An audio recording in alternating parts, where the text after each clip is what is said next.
Michael Thompson from the 12th Man Rising joins us tonight on the HawksZone Rundown. Michael comes on, and again, we're going through what we've been going through the last little while, the hunt for the next OC. We're going to talk a lot about Geno Smith and what's going on with the quarterback situation, and we're going to get Michael's thoughts on free agent targets, who he thinks could be on the top of the list for the Seahawks. And after that, we're going to go through a little practice with a 4-round mock draft as well. And so that's going to be fun. Before we get into all that, guys, if you like what we've been watching, go down, hit the sub button for us. Share the video, like the video. All that stuff helps with the channel. So on the other side, Michael Thompson. So y'all can sit here and ask me all the questions y'all want to. Don't you ever talk about me! Yeah, let's go. It's go time, baby. Here they come. Geno steps up, takes that shot to the end zone. It is Metcalf, 20. I'm just about that action, boss. You about to go get it. You just like to do it. That's what it is. Off me. Nobody in the world can do it. Are you kidding me? He's trying to do that. Pass is caught back in. Jackson, Smith, and Jigba. The circus music moves in. Throw it from Baldwin. Oh my goodness, he caught it. By the way to the railroad. This is the HawksZone Rundown with your hosts, Ryan and Bryce. Michael Thompson joins us tonight on the HawksZone Rundown to go over a lot of things tonight, man. We're still in the middle of that OC search, potential free agent targets we're going to talk about, and the quarterback situation. What's the future looking like there? Mike, we appreciate you joining us tonight, chopping up Seahawks. Yeah, thanks for having me, guys. Excited to be on. Big anniversary of the Seahawks NFC Championship win over Carolina to go to our first Super Bowl. So that was kind of cool to see some of those highlights and stuff on social media today. Yeah, no, absolutely, man. I always find myself kind of going back, watching some of the old stuff. You know, Bryce and I go down memory lane a little bit. We were talking about running backs a little while ago. I, firing up some Chris Carson footage, and you just kind of go through all that stuff. So yeah, it's fun. It's fun stuff, man. It's hopefully we can get back there, man, with this Mike McDonald defense coming along in the second half. Kind of gives you hope that things are changing, the culture's changing. But why don't we jump into it, man? Let's discuss what's the hot topic right now, and that's the offensive coordinator search. We know they've interviewed some guys. Some guys have come back. They've had second interviews. What's your take on it, man? The potential candidates that have been in the building, the names that have been thrown out there. Who do you like that you've heard that you think could be a potential fit for what Mike wants to do here?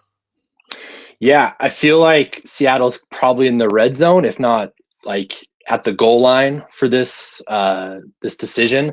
It really does feel like we'll probably hear something by Friday, I guess at the absolute latest Monday, but we could hear something as soon as probably early tomorrow. All these positions are really starting to kind of get locked up at the head coaching spot. And a lot of that is because of the upset of Detroit. I mean, they kind of really controlled the board we all might've been waiting a month, till the end of the Super Bowl. And we would have an idea, but basically we had to wait till the Monday after the Super Bowl. No, this thing's happening now. Aaron Glenn to the Jets, all the rumors of the Lions additions there, Ben Johnson spurning the Raiders to go to Chicago.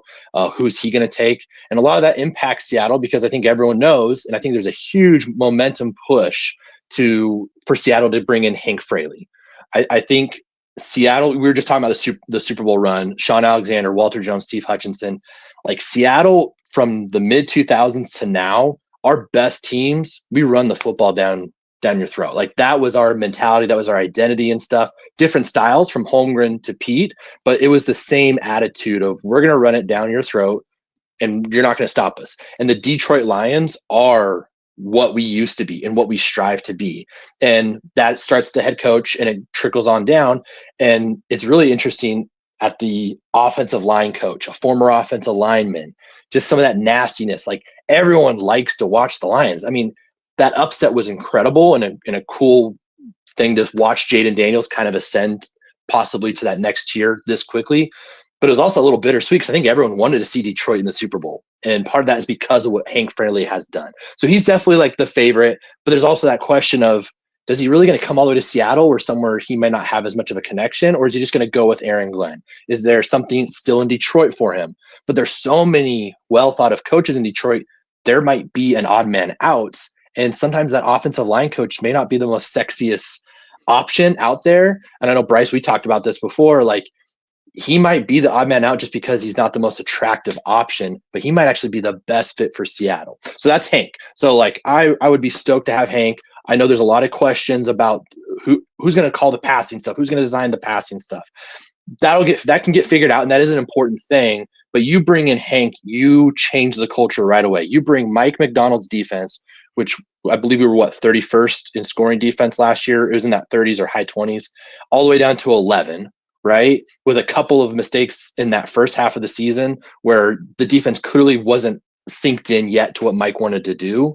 So you could pair those two things together. It's a match made in Seahawks heaven if you can find someone that can coordinate a decent passing game for whoever's throwing the ball and whoever's catching the ball.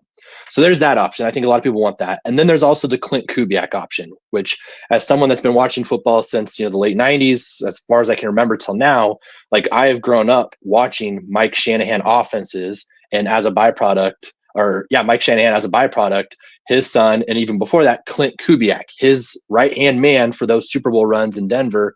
And Kubiak had an incredible run in Houston, never related necessarily to postseason success, probably because Matt Schaub was their quarterback. And then he came to Denver and won a Super Bowl running that Kubiak Shanahan scheme offense that we see now very, very clearly in Kyle Shanahan's offense, which is now spread all across the NFL, and also definite traces of it with Sean McVay. And so like that's like the hot offense, whereas Detroit is definitely that attitude and that culture. And so it's kind of that question. I think those are your two main guys. I personally think Seattle's next offensive coordinator will be one of those two guys. I know I always say his name wrong. Udinski, is that how you say it? I think Udinski has a role in Seattle if he wants it, but he might be such a hot, candidate. He might be able to get something more than just being a passing game coordinator. Other doors might open up for him.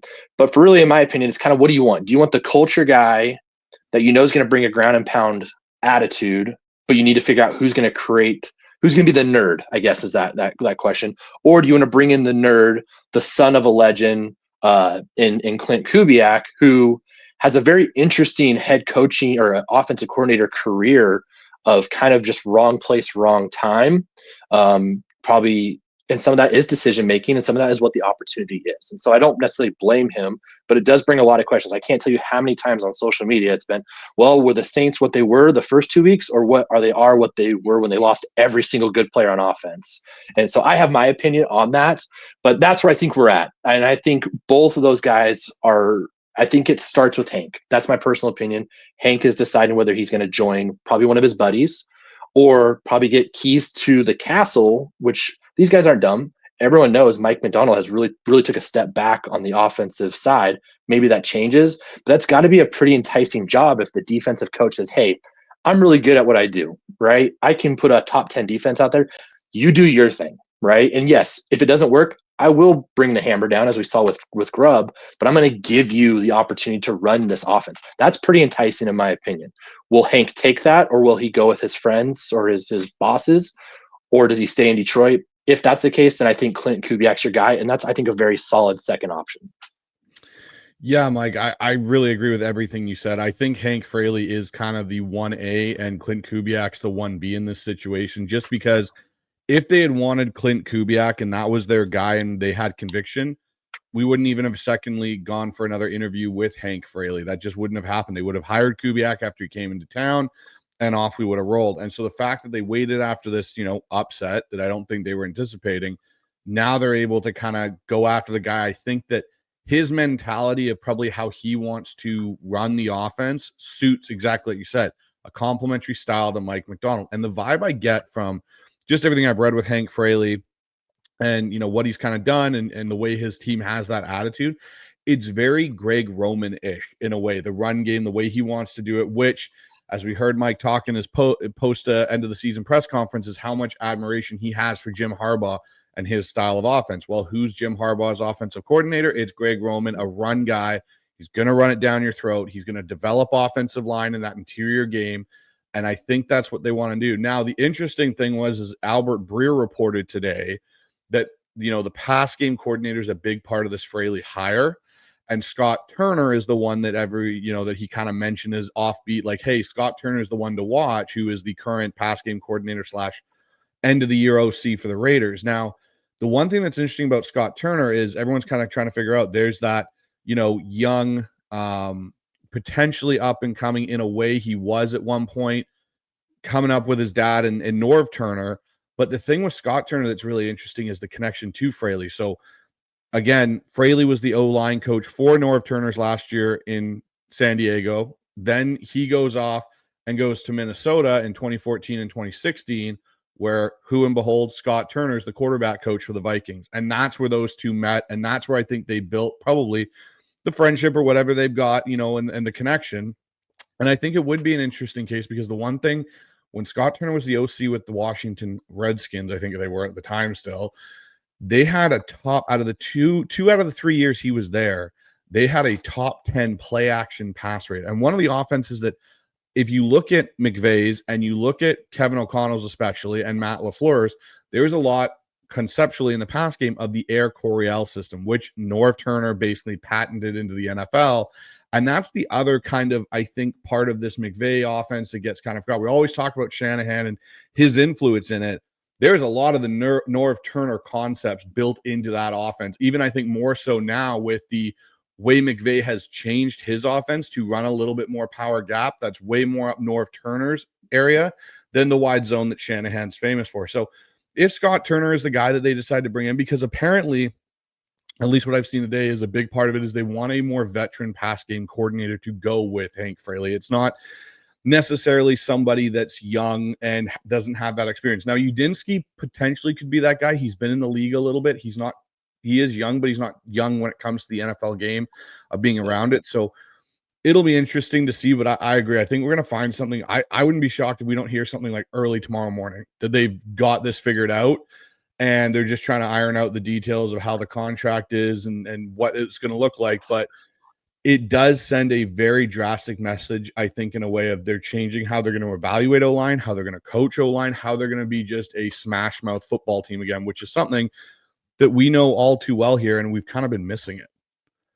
Yeah, I really think, just kind of reading the tea leaves, Breer's pretty locked in. And when he when he talks about something, there's more than just smoke there. And I kind of read that almost as, all right, Hank, like, we have you pretty much locked in. We just got to make sure we got someone that can help you with the passing stuff. Who do you want? And it's probably making sure that John and Mike are bought into Scott. And then it might also just be financials that are getting figured out right now. They might have Hank figured out and they're just trying to get, because maybe Hank's like, dude, I'm ready to come to Seattle. And Scott's like, well, I don't know. Do I really want to go to Seattle? Because he might be saying, who's my quarterback? Like, who is my, what does this offensive line look like? Hank might say he's got it figured out. And that's just kind of obviously negotiations, trying to figure stuff out.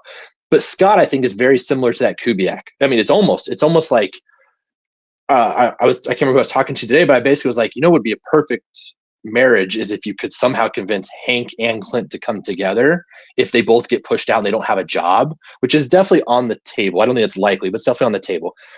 But if you can't get Clint to kind of buy into that role, Scott Turner is very similar in that sense. It's not, like you said, it's a different offense, but like you said, you can't watch the NFL without seeing, the handprints of what his father has done in the NFL. And I think if you put an offense together of Hank Fraley and of Scott Turner, my biggest thing that I was looking for is obviously the culture. Like, can we build what makes Seattle football, which is getting back to a decent offensive line, power running football, complementary defense. That is how we have been very successful for the last 15 or so years. With Scott, I think he can do that, and I think with Hank they can do that. I also think they're going to stay here for a couple of years if that works out. I don't think these are two guys that if we win 12 or 13 games next year and go to the NFC Championship, which would be awesome, I think if that happens, I don't think they're necessarily gone. And if they are gone, it's probably most likely Scott that would go probably first. But even if Hank goes, well, then you can slide Scott in. And that's my big thing. That's always the concern. I know everyone talks about this. If you hire a defensive coach, how long is you going to have the offensive coordinator?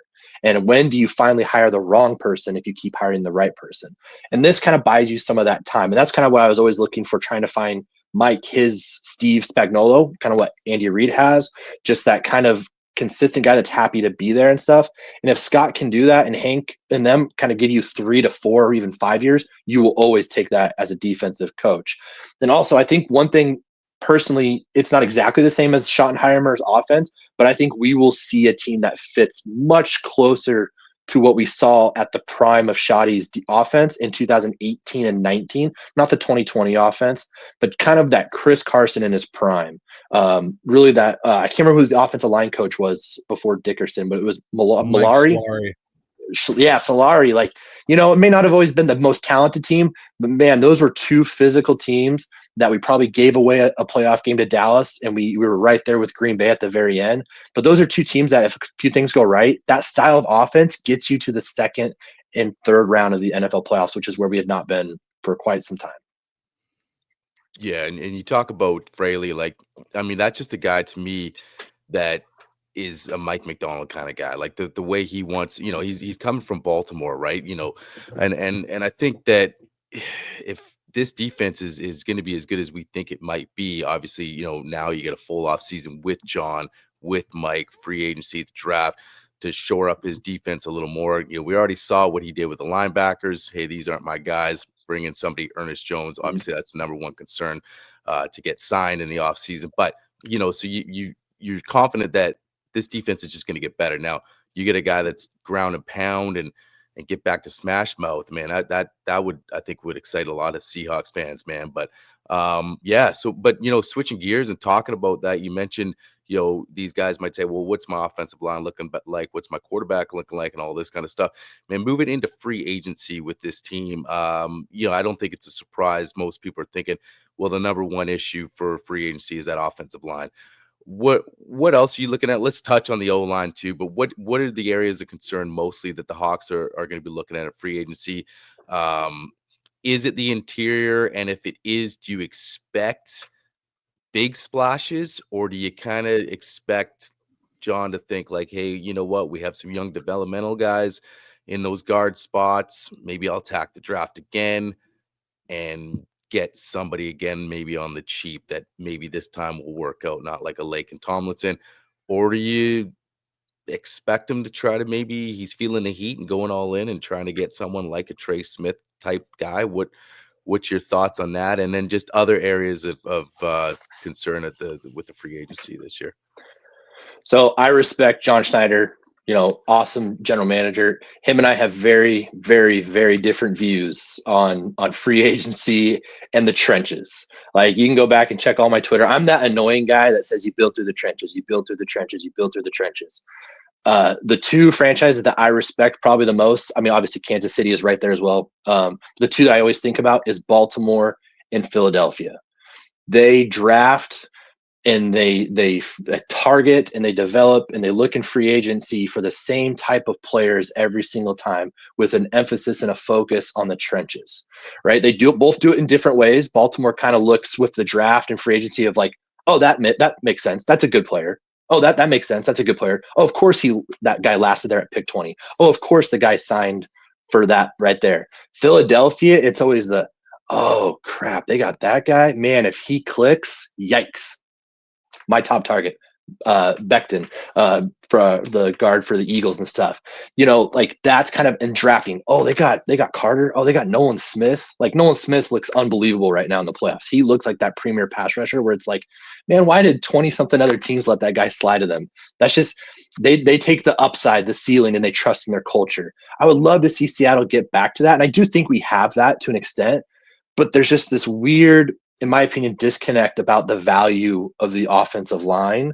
And obviously last year we spent money on Leonard Williams, and that was a fantastic addition. So I don't want to say he doesn't spend on the defensive line, but the two times Seattle has gone out of their way to really make a jump in the trenches in free agency, I think about the Michael Bennett, Cliff Averill year. I think about Leonard Williams. Like, those were massive additions that really worked out for us. That is when it felt like we went a little bit above our comfort zone, which the Averill and Bennett, that was like a 1 in a million. The whole rest of the NFL just missed on that. And we were rewarded.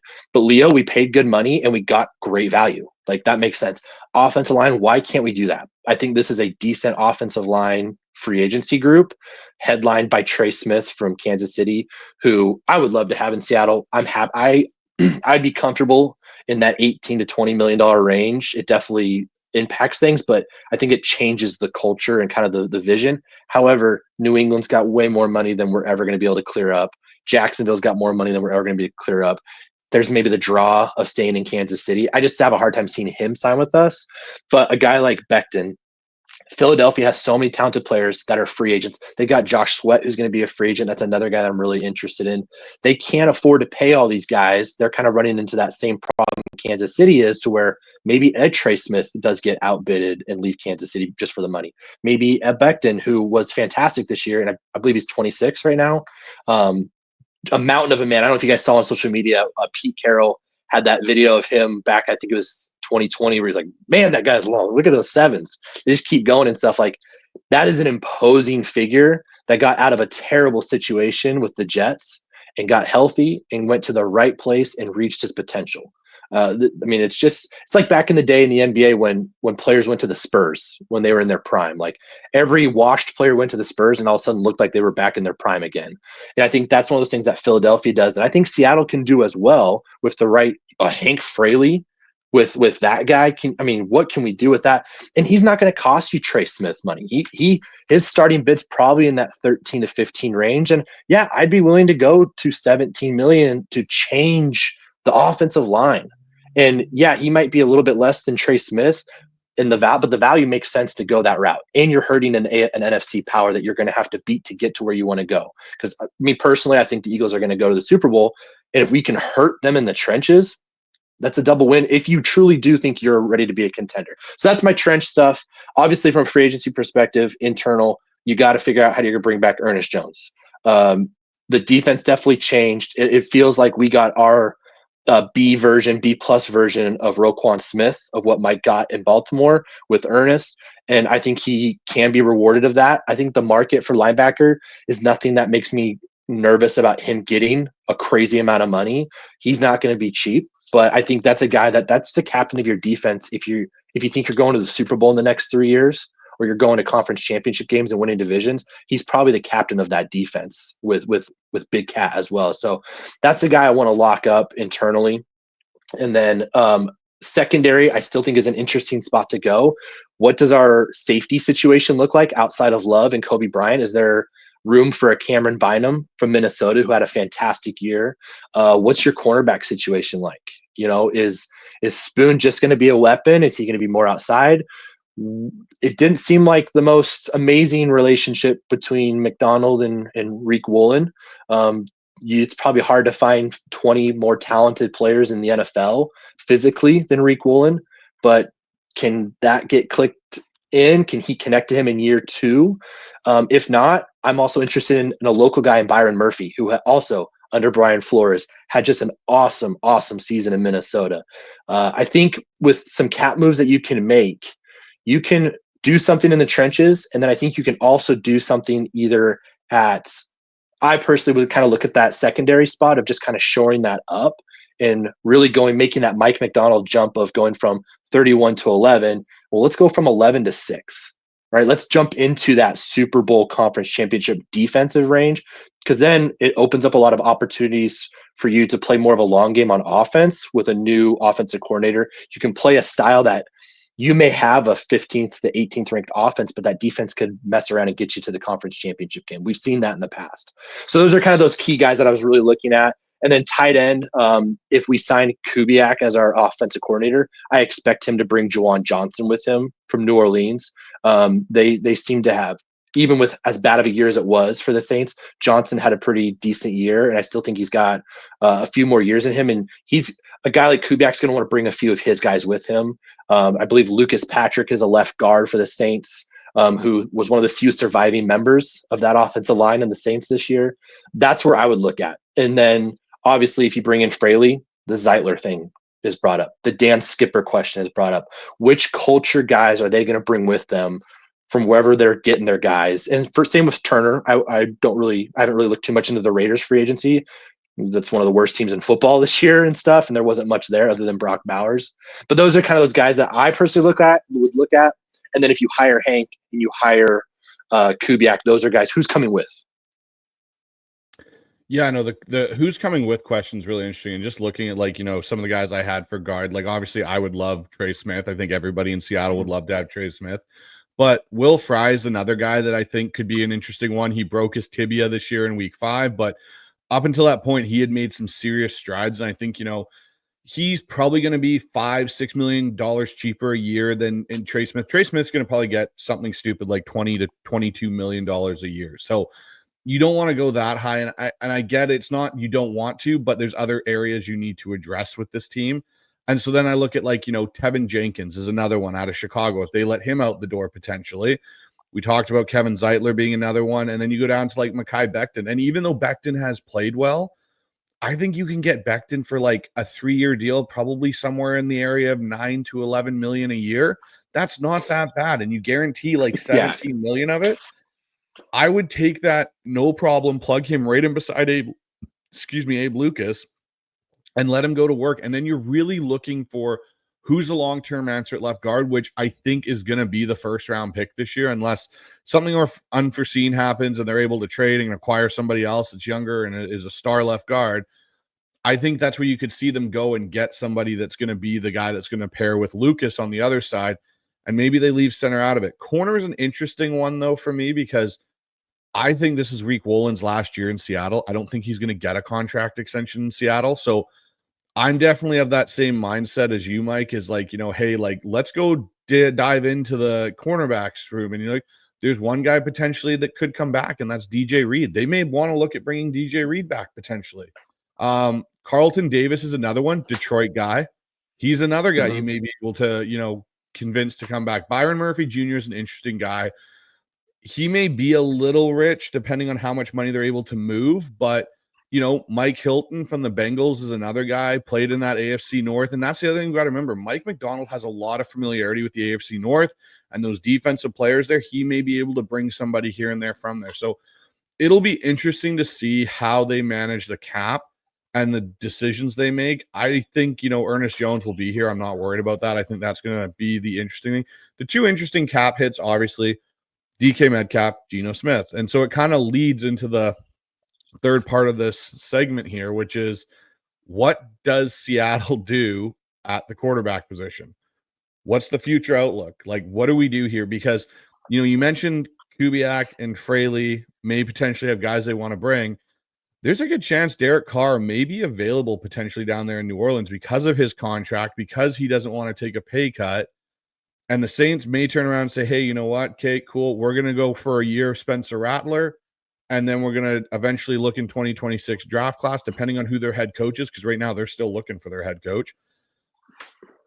Kubiak, if he ends up being the OC, may say, hey, look, I would rather have Derek Carr come up here. He knows my system rather than having to reteach Geno it. You're getting 2 years younger on your quarterback room, and then Seattle can still look at the free agency. It's just a hypothetical. I know that may send people over the deep end because I mentioned Derek Carr coming to Seattle, but Derek Carr hasn't been a horrible quarterback over his tenure in the NFL. Yes, he has some up and down moments, but so does Geno Smith. So at that point, if you're able to reset by 2 years, get a cheaper deal at quarterback, and a guy that already knows the system, if that's who comes in as OC, it might get you on the ground a little bit quicker with this offense. Yeah, I can definitely see that because, you know, Derek Carr at, what does he make? What has he been making? 35, 40 million? Definitely.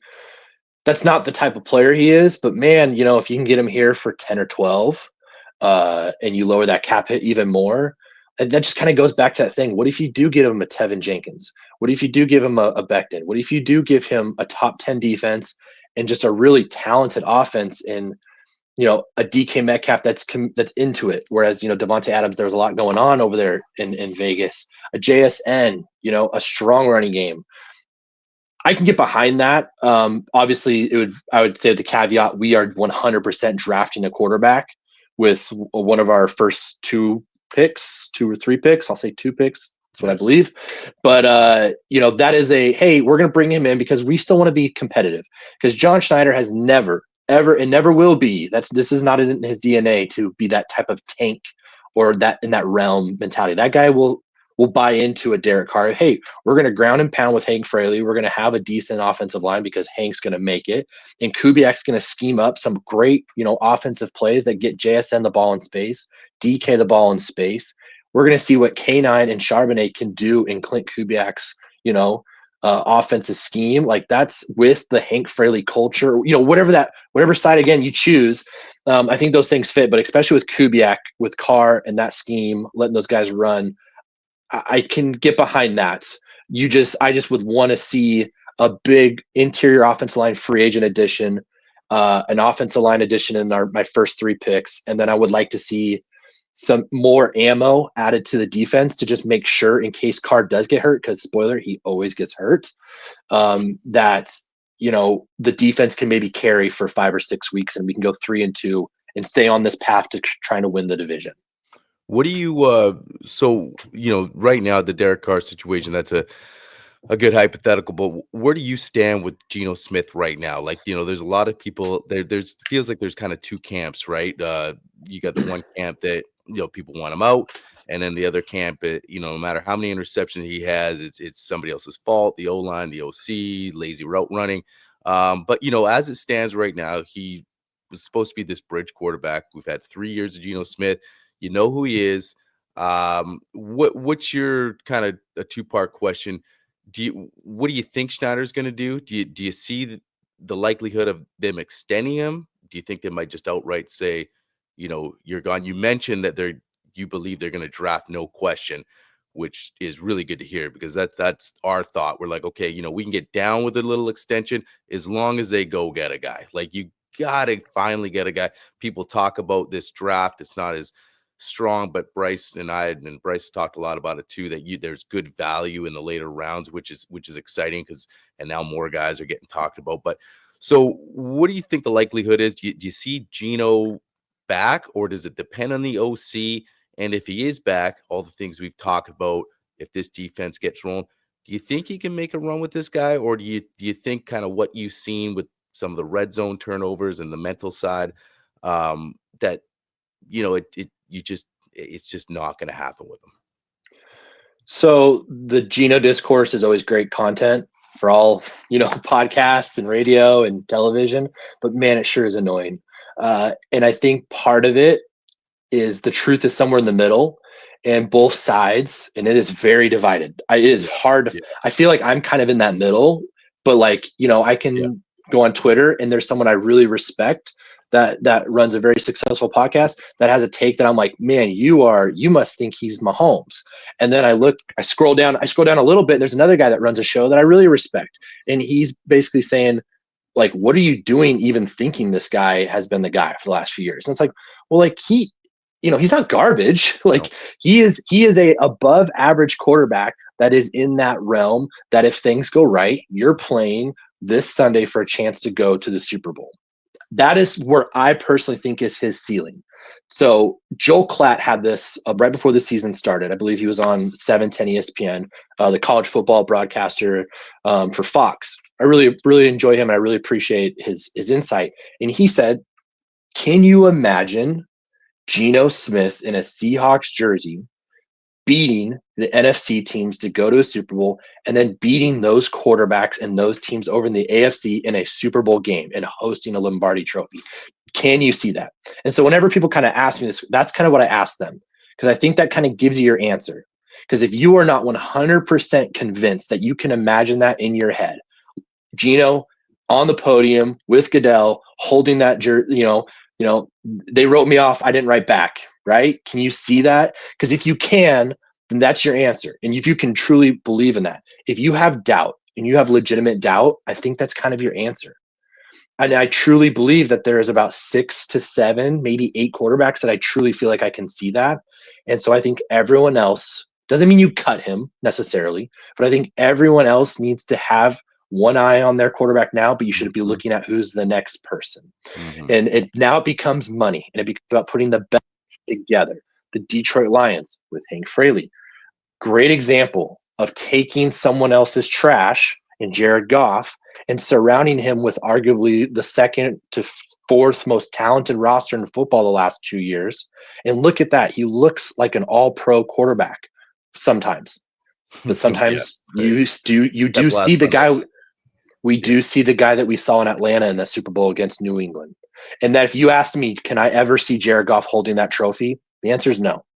The answer is no. I don't see that. And so that's where if I was Detroit, I would kind of be interested in looking at that because I had everything I wanted this year. Yes, the injuries suck, but I had home field against a rookie quarterback.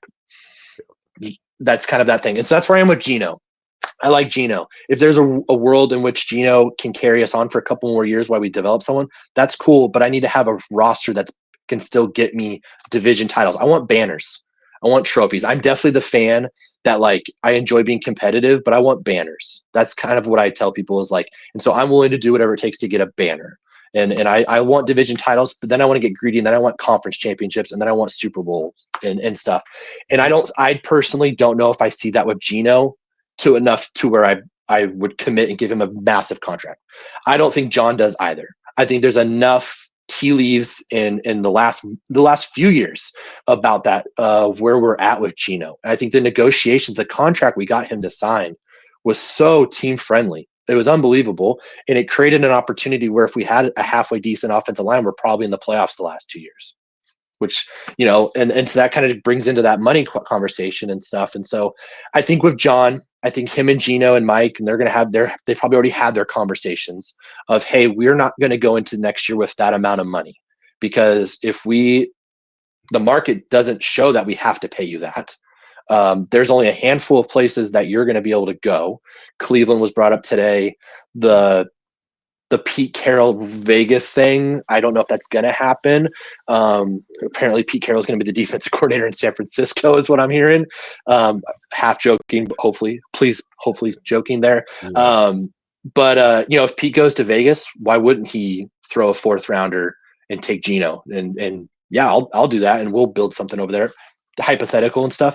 So I think you're kind of in that Alex Smith range with Geno, probably a step above, to where here's our offer. We're probably going to offer you something that is going to be a cap hit that's going to be no more than 20 million. And that first year is probably going to bring that down to about that 10 million, same as what he was when he signed his extension after 2022. That allows us to maybe be aggressive in free agency, and make some moves, extend Ernest Jones, extend DK Metcalf, which the DK extension would lower the cap anyways. So all this is leading up to where you can make a move and try and go be a top contender and play in this week's football games next year with Geno, with these extensions and a few cap cuts here and there. But that's relying on a great football team, your schedule breaking your way, everything kind of breaking your way. Whereas I would also rather just get my guy. Go find your version of a Joe Burrow. Try, fail, try again, succeed. Find your Joe Burrow. Find your Josh Allen. Find your Lamar Jackson. Find your Mahomes. Even your version of a Jalen Hurts, as we're seeing right now. Find your Jaden Daniels. Go try and find that guy. That doesn't mean you have to cut Geno. It just means your franchise is not built around Geno. Now, does Geno realize that? Does his agent agree with that? Or does he want to go out and find something else? Because if he wants to go find something that's $35 million a year, and he does, God bless him. Take care. It's an incredible story. I'll never forget the Geno years, but you can go bring in a bridge quarterback, and it just kind of, again, brings up the notion of there are guys in this draft that I think can be future franchise quarterbacks for the Seattle Seahawks, despite what a lot of people are telling you about this draft. This is the first time I don't have to say anything, Ryan. Mike literally said everything for me. No, it was great stuff. And yeah, I'll let you go ahead, but I agree with everything. Literally everything. Especially the Goff thing. Well, that's boring. That's not good. That's boring. I need you guys to disagree with me. I'm No. sorry, You're coming on. This is perfect, man. Bryce, go ahead. But I loved it, man. I just, and just just what you said about Goff and the Lions, and yeah, it's the same thing with us. And I agree. I don't see him holding a Lombardi, and we need a guy. But Bryce, I'll let you kind of chime in here and talk with you. Well, it's really funny because Michael basically took both of our points of view, the banners and everything that you always talk about, Ryan, and your big kind of push, and my view of Geno, that he's not the problem, but he's not the solution, and he's this bridge that we haven't built the other part to. So, like, Mike, my analogy has been for the last year with Geno is it's like we have Seahawk Island and we're on the Geno Smith Bridge. But John Schneider has never presented the other half of that bridge, whether it's a boat going by or whatever. There's been the life raft that was Sam Howell and Drew Lock, but there's never been anything of any sort of concrete, actual, hey, this is what we're going towards. And so with that being said, then you have to do exactly what you said. You have to build up this team. So it's very much like it was in 2012, where it's like, cool, we found this gem of a rookie quarterback. We're going to insert it, and everything else around it just flows, and it just works because we built everything up. The problem is your O-line's a mess. The defense was a mess up until this year. Now that you're starting to get these pieces, and like I said on our last show, the defense now is a point of seasoning. It's like when you cook something and you add a little bit of salt in that. You're not rewriting the entire recipe like they've been trying to do for the last couple of years. On the offensive side, if you get the Norv Turner run downhill kind of Air Coryell style offense with Hank Fraley and Scott Turner in here, if that's the tandem that they go with, yeah, I'm okay if you roll Geno again for 2 more years, but you have to take a quarterback. You got to start swinging at the pitches, because if you don't, you're just going to be watching them go by and you're going to say, oh man, it really sucks that the Rams ended up with Jackson Dart and we could have taken him, and now he's kicking the crap out of us for a couple of years and we missed on this guy. And that's the thing that's driven me nuts a little bit with John Schneider's whole thing of, well, I always want to take a quarterback because that's what Ron Wolf's done and that's what I grew up with in Green Bay. Then start swinging the bat at some guys. And if you fail, you fail, but at least you're taking that swing. And with the Seattle Seahawks, you have drafted 2 quarterbacks in your 15-year tenure as GM. Alex Magoo. Wow, that's crazy. Yeah, Alex Magoo and Russell Wilson are the only 2 quarterbacks you have taken in the entirety of your general manager stay in Seattle. And you can't sit there and go, oh, well, I tried. And yeah, sometimes the board didn't break, fine. But at least swing occasionally, because the fan base will be like, hey, you know what? At least they're trying. They're trying to do something different. They're trying to get us going in a new direction. And so when you're right, when it comes to the Geno Smith discord, it's like a bell curve. There's everybody and their brother hates him.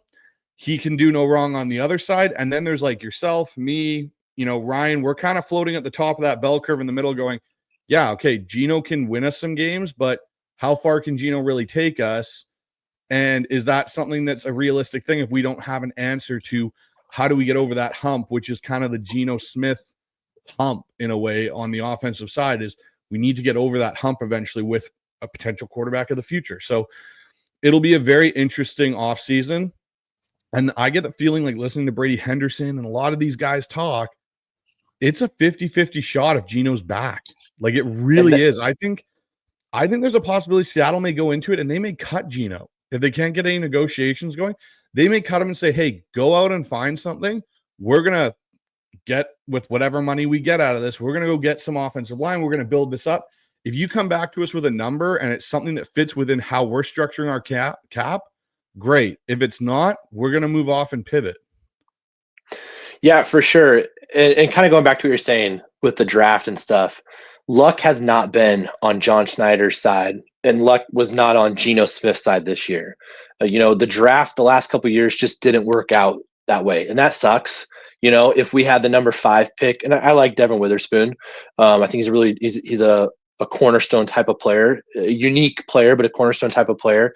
But man, if you have the 5th pick in last year's draft, I'm not saying you take Michael Penix at 5. I know Atlanta got, cooked for what they did, but you saw that in those 2 games, the 3 games that he played in. Nobody would have batted an eye if that level of play was there at the 5th pick. And this franchise looks a lot different, and John looks different. And again, I love Devin Witherspoon, but like it's just the way it sometimes works out. Or you get the thing where Stroud, he's not getting past Houston and stuff like that. And then the draft before, it was a horrific quarterback draft. Horrific, right? Kenny Pickett. None of those guys are on the same team, and nobody's taking Brock Purdy at pick number 9, right? Like that's just, nobody knew what was there at the time. And so the luck sucks. And sometimes you don't have it. And when you don't have it after a couple times, you kind of got to say, F it, I'm going to go make my own luck. And I think that's what this draft is going to be about. They got to go make their own luck, or in free agency. I don't necessarily want to get into the Sam Darnold conversation, but like you got to make your own luck somewhere at this point, because I think John knows Gino, I can get to here with Gino, but if I want to get to the next level, I gotta swing, make a shot. And that's not easy to say because he's in that, you can tell the foundation's crumbling a little bit on that job security. And so it's that question of, does he want to admit that he was not correct when he told ownership that it's Pete why we're not reaching our ceiling? I can get us there with the right guy. And then come around and 13 months later say, no, I don't think we're ready. So I think I need to take a young guy. But we can work around it. Like, that's just, that's not a great way to tell your boss, I got you, I'll get the job done. And the year later, it wasn't my fault, type of oh no, it is my fault. We do need to take a step back. So that's pretty tough to say. And again, I like Gino. I really think there's a path for him to be a very successful quarterback in this league, and he could go get paid. But that March deadline's coming up for, what is it, $6 million? $6 million in free agency, that can go get you a Tyler Lockett replacement, which we haven't talked about. You got to find that if there's a guy that you want, and there's guys that play a lot like Tyler Lockett that are available in free agency. There's also guys in the draft that are like that. That could be Juwan Johnson as your tight end, a $6 million deal, cap hit with a nice signing bonus, stuff like that. Money, that's $6 million, that means something. So like, you kind of got to make that decision soon. I personally think John has made that decision, and that they are either going to say, hey, we're going to give you an Alex Smith 1.5-year deal, and we're going to draft a guy in the first 3 picks. Are you comfortable with this? And if Gino and his people say no, then say, okay, that's great. We respect that. Go talk to Cleveland. Go talk to Vegas. If Pete is the coach, I do think that is what would happen if that really does happen. But go find your home. Jets he's not probably going back to the Jets, but go find a better offer. If not, we can still talk about that Alex Smith contract. Yeah. Go ahead, Bryce, real quick. Well, I was just going to say that's basically how I kind of see the Gino offseason playing out. And like you were saying about the crumbling infrastructure around John, like, part of me wonders in those behind the closed door discussions when they went through we're going to fire Pete, and I made mentions of this in prior shows, if it wasn't a Jerry DiPoto type situation with the Mariners where he, hey, look, I will try and win what me and Pete created, which basically they tried to this year, right? There wasn't a whole lot of roster turnover from Pete's and John's construction of this team, except until the midway point where Mike McDonald finally said, I've had it with these linebackers, get them out. I want my guys that I know can play, Tyrese Knight and Ernest Jones. And you started to see that.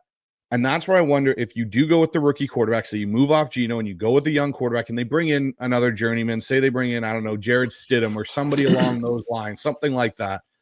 And they go, it could potentially, because John's now taking that swing, he might be able to go to say ownership, look, I finally have needed to take this quarterback. I've taken this quarterback. It might reset us a year, but it has a better outlook going forward because now me and Mike can construct this the way we want to. He might get a grace period of that of 1 season, but it's going to be one of those things where I think he may get it from ownership, but I don't think he'll get it from the fan base, because the fan base will go, why is it taking you this long to finally do this?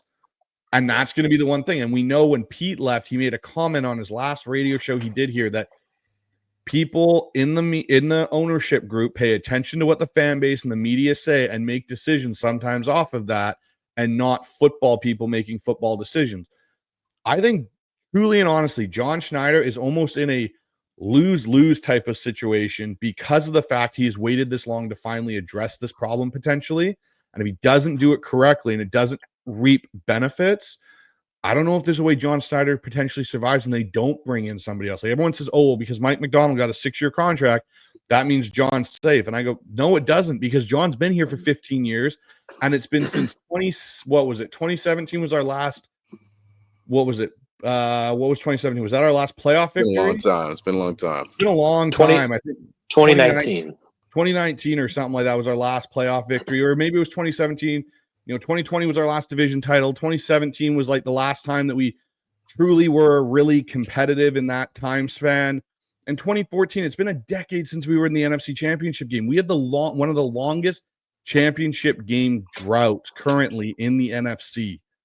Like, the Cardinals have been to one more frequently than we have. Like, that's not an okay thing to say when, there's only 16 teams in your division and or in the conference, you should be getting there a little bit sooner than once every decade.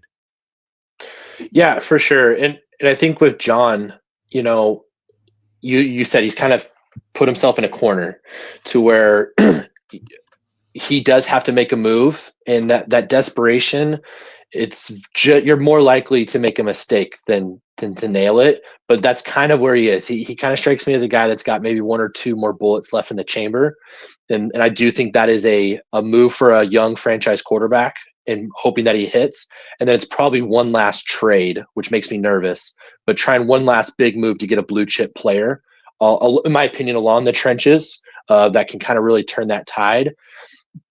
I will say from an ownership perspective, and I've heard this a few times, they might be interested in a different quarterback, because that is something new that can be marketed. It has been brought up many times that even though Geno Smith has an incredible story, and I think he's a pretty interesting guy to listen to talk, we've also seen some clips that are not too friendly of him in that stadium. And those are clips that I do think ownership does see. And I do think there's that question of, and I'm not saying that you said this is not a football decision, but is this the type of guy that we want to be the face of our franchise? Fair or not? And that is not how I would judge him. My judgment is, do I think he can lift the Lombardi trophy? But I do think that is a question for ownership. And if you do bring in a young guy, or you do make a trade for someone that we're not thinking of, or something new, that is a new opportunity. That is new jerseys. That is a new posters. It's new storylines. We cannot forget this is a business, and those are things that can be brought up. And I'm just saying, hypothetically, a dart jersey could be real profitable for fans and for ownership. Sorry, a Wilt Howard jersey, after what he just did for Ohio State, does even I'm not saying I would do this, but even a Joe Milton jersey, it's just something fresh, right? Yeah, the NFL is all about new, not for long, right? Well, Seattle's different. We've had two quarterbacks for what is this, since 2012, almost 15 seasons, two quarterbacks that have really been the face of our franchise and stuff. And so we're not used to this, but this is an opportunity for something new and fresh, a spark. That's what this franchise needs, is a spark to get from 9-10 to 12-13 wins. Yeah, absolutely. I was going to ask you about the quarterback in the draft here, but on the other side, we're going to get into a little 4-round mock draft. So I'm sure there's going to be some quarterbacks we're looking to grab there. But just before we get to the other side, man, you mentioned Jackson Dart. I love that kid, man. So I would love to see him in a Hawks uniform. And I agree with what you just said, man. From an ownership's perspective, I know what you're talking about, and it's just, yeah, man, here's another guy. The quarterback is the face of your franchise, man. It is, no matter if you like it or not. That's the guy. That's the guy that's going to sell the most tickets. And yeah, if your ownership say, hey, man, it might be time, for all the other reasons, that one might be at the top of ownership's list too, right? So, I love that point. So, guys, on the other side, we're going to take a little break. On the other side, we're going to get to a mock draft here on the HawksZone Rundown.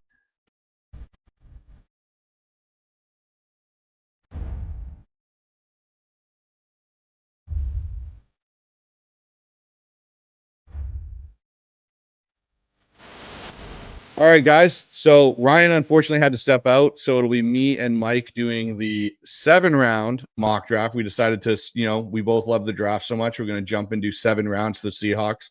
So we're going to go through this, and guys, once we probably get to rounds like 5 and 6, you'll see us take some maybe more risks than normal, because probably both of us here are still jumping into draft prospects and such. But at least the first 4 rounds should be pretty accurate to what we think the Seahawks will do this year. So we'll jump into it. We're using the PFF mock draft simulator right now. I'm finding it's probably the most accurate. We love to use Walk the Mock, but right now we're going to go with PFF, and we'll enter the draft here. So Tennessee's on the clock, and we'll see what happens. So we'll go up. We'll look, guys, after kind of before the Seahawks pick, kind of how the board fell for us. So we go up to the top here, as we figured. Mike, Cam Ward, number 1 pick. He's off to Tennessee. Now, I don't think this will happen in the draft. It says Cleveland took Shedeur. Everything I've heard is that Shedeur Sanders will not play in Cleveland. It'll be like an Eli Manning Chargers situation. So why would you? I don't expect that. I think that is probably going to be Abdul Carter's, who I kind of figure would go there. That's who I have, yeah. that's who I had in my last mock. I had Abdul Carter going there. So Travis Hunter, that makes sense to the Giants. McMillan, someone I kind of picked for the Patriots to give Drake May a weapon. Jacksonville takes Mason Graham. If the Raiders somehow ended up with Abdul Carter, that would be a very scary tandem there in Vegas, especially if Pete Carroll ended up being the head coach. Max Crosby and Abdul Carter there is definitely an interesting situation. Will Johnson's off the board. James Pierce, he's rising, I think, more and more with each week. So he's going to be an interesting guy. The only thing for me with the first couple times I watched James Pierce, Darrell Taylor jumped into my head. Yep, absolutely. That's kind of interesting to watch him go from being the number one prospect to dropping to now coming back up. But man, it just looks like a guy. Is that a guy that can play 3 downs for you? You know, and I don't know if I see that. No, and then we got Burden. Here goes to the Saints. They had a weapon to go along with Chris Olave.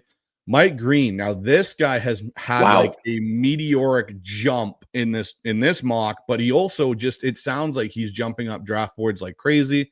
So we got him going to Chicago here. And this is kind of interesting. The San Francisco 49ers, right before the Dallas Cowboys, take Ashton Genty. Now, I mentioned this before because I looked at it and went, how much do the Niners trust CMC and that cap hit and all that? Because as we know, that team is going to be in a bit of cap hell coming up here shortly. So that's an interesting pick. I like it for the Niners. I don't like it for us as the Seahawks because it kind of gives us another running back we got to deal with coming out of Kyle Shanahan's backfield. Now, that's one of my draft crushes in Kelvin Banks Jr. He would be someone I wish could have fallen to the Hawks. Cowboys take him. Malachi Starks to the Dolphins. Josh Simmons, who I think is the best pure tackle in this draft class, even though he has been injured, goes to the Colts. Michael Williams to the Falcons. Will Campbell, who I think will play guard at the NFL level. His stance just is horrible. To the Cardinals. Benjamin Morrison. So we're on the clock. And another one of my draft crushes is sitting right there in Tyler Warren. I don't think he'll be there. No, I at don't. Pick 18. Yeah, I know. I don't either. So for my draft rankings, which probably in the next week I'll have out over at 12th Man Rising, kind of my top 50 is what we're doing. I have him as my number 3 overall prospect. I am a absolute believer. He is Rob Gronkowski 2.0. And I have athletic. Yeah, and he might not be as good of a blocker as Gronk was from day one, and that will never get talked about. Gronkowski might have been the best blocking tight end. That was also a good receiving tight end in the history of football. And he was an absolute menace in the run game and helped out Brady so much there as well. But Warren it looks so much like him when you watch him play. Bigger, surprisingly fast, and way stronger than everyone else, and smart, creative, all those packages. You can have him do goal line packages, QB sneaks. You can have him play center, and all those things. And so I have I've been pretty clear. There's no way he gets past Indianapolis. I can't think of a better player if you're going to give Anthony Richardson one more year than give a guy that he can't overthrow, right? Because Warren is so big, and he is the perfect complement to a young quarterback that he won't get past him, especially with Ballard trying to keep his job. That really hits home, that Midwest pick. But I don't even know if he's going to make it past the top 10. I think you're going to have to trade up to get him. So, we can take him here, but he won't be here when the draft comes. So here's a proposal I'll give to you. So through this process, we can make trades. I'm not going to say we have to stick with the Hawks pick. So what I find interesting is PFF here has center, guard, edge, and linebacker as our big team needs. Let's take a look at the guard, the interior O-line. So everyone's favorite right now, Tyler Booker. For some reason, I have reservations about Tyler Booker because I see Anthony Bradford and James Carpenter. That Alabama big guy that just you draft him high and he never lives up to his expectation. I would rather take someone like a Tate Ratledge, or I wouldn't take him in the first round, I should say, with preface of that. But you look at some of the tackles, like I can't even say that correctly. Help me out here, Yeah. Mike. I'm not great at it. The guy that Kuiper mocked to us today.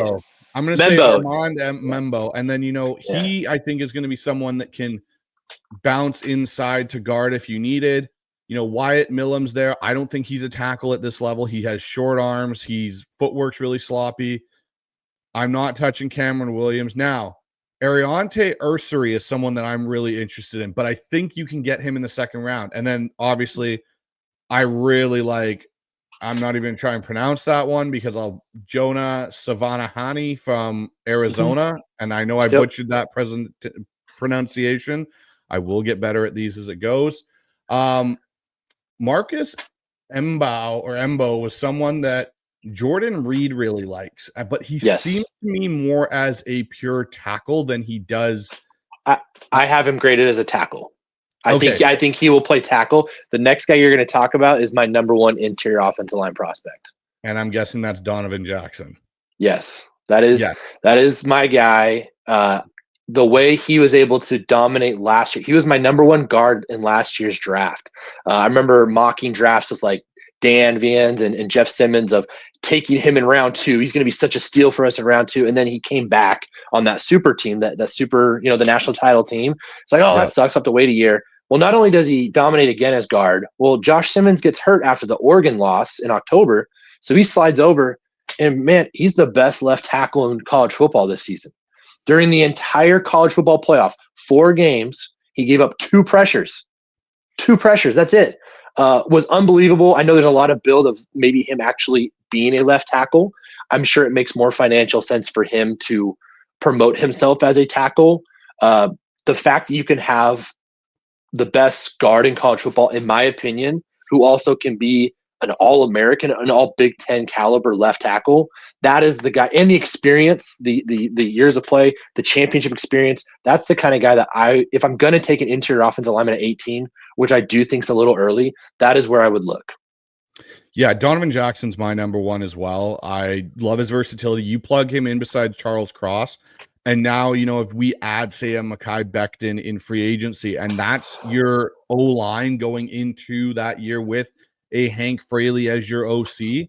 The best part about this, though, with Donovan Jackson, like you said, because of his versatility to kick out to tackle, it makes the either Abe Lucas contract extension or the Charles Cross one more interesting because you have a guy potentially that you can move out to that spot and then you're filling in again. But what I'll say here, based on how this board looks to me, and the fact, yes, I get Tyler Warren's there, and we both agree he's not going to be there on draft day at pick 18 unless something unforeseen happens.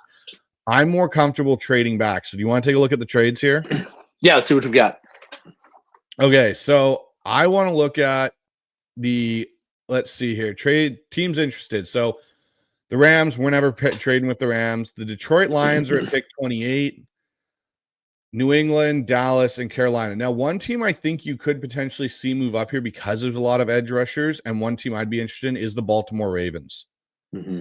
And trading back and potentially picking up their second-round pick to move up, and that gives us a chance to drop a bit in the board, but at the same token, it maybe still gives us a chance at Donovan Jackson potentially. Do we want to go with Detroit, or do we want to go with Baltimore? Let's do Baltimore. Okay, so we'll go with Baltimore. We'll trade. Let's go here. Let's make sure I got this. So they're 27 and 59 for our 18. They're not interested in making the trade. Of course they're not. If we left it with just that, let's go back up. Let's see if Detroit will make that trade. So that. Okay.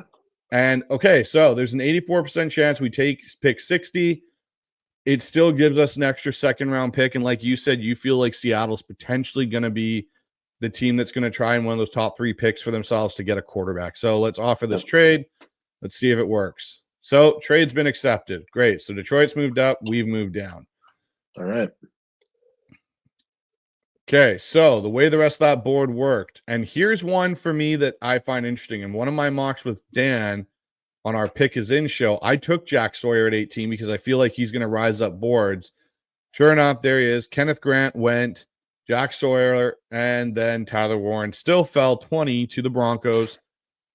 Last guy in the world that needs him, Sean Payton. Steelers, I think this is almost a home run pick for them because I think George Pickens will be out of there.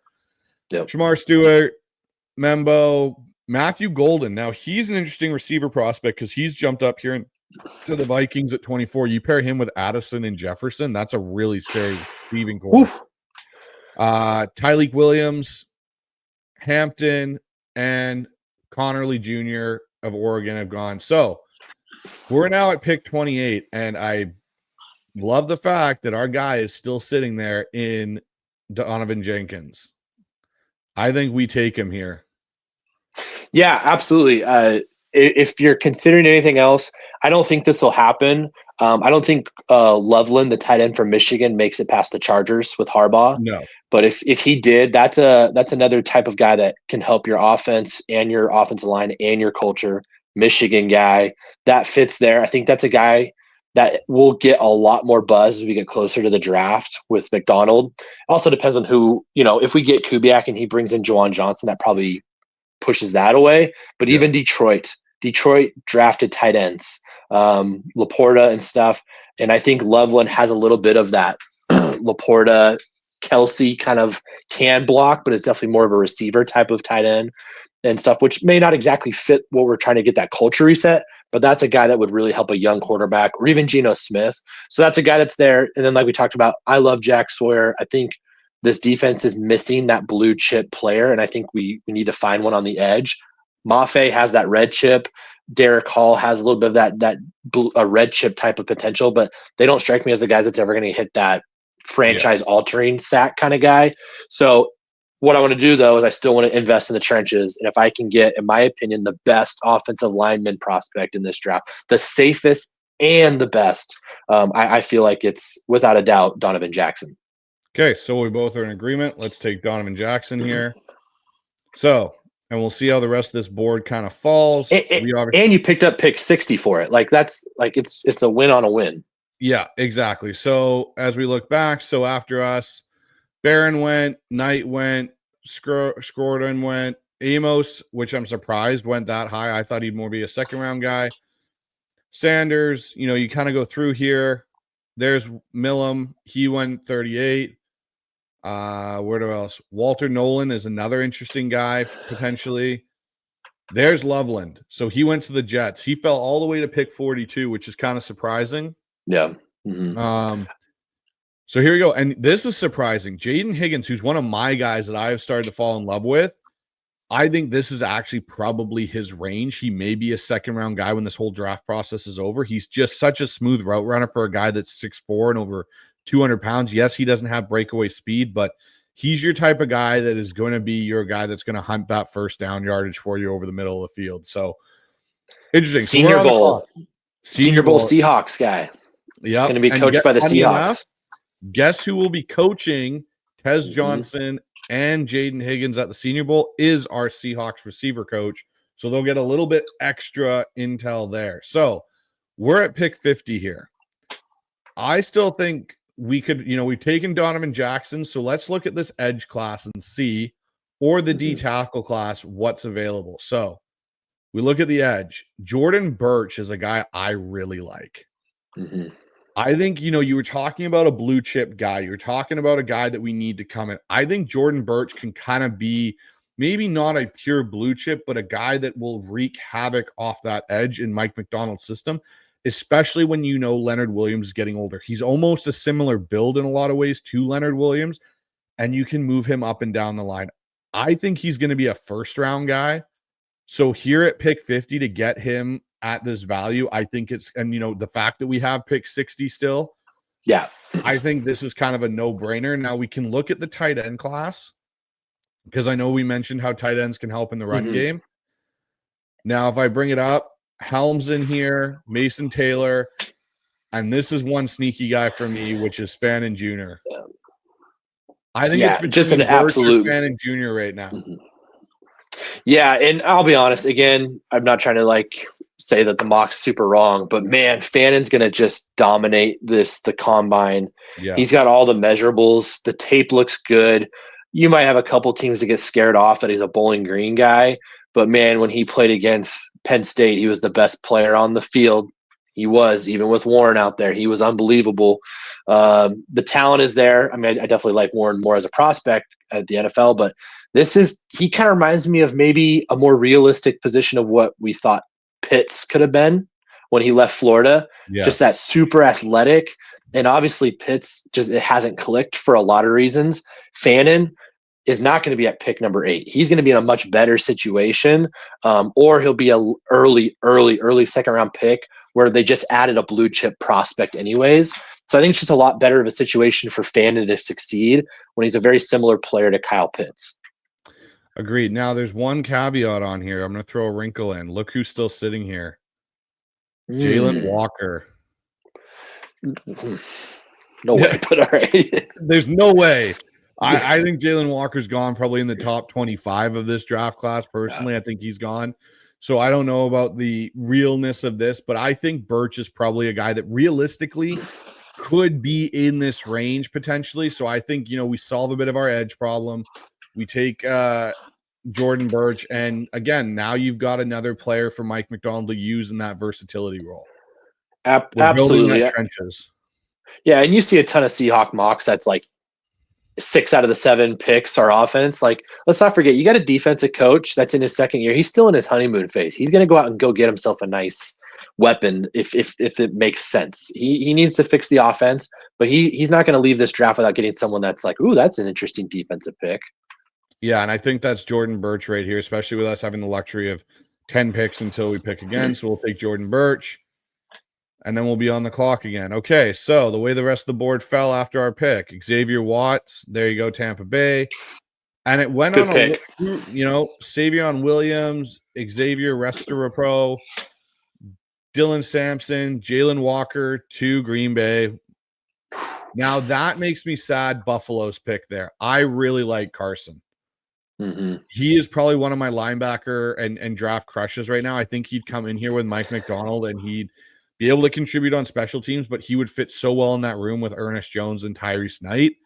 He also fits the Buffalo Bills, though. He just looks like a Buffalo Bills linebacker. He does. And so then here we go. So Gunnar Helm off the board. Okay, so the interesting, weird thing is, guess who didn't leave the board? Harold Fannin Jr. did not leave the board. Now, I know we're both going to agree. Did he get in trouble during the combine? What's going on here? What's going on? He must have failed something. He must have swore at somebody in an interview, something or other for him to be here. Okay, so the way I look at this and the way this board's kind of falling, I like potentially taking another offensive lineman here because we have pick 82. So, and the way it's falling, there's no quarterbacks that have been taken. Now, there is a trade proposed to us.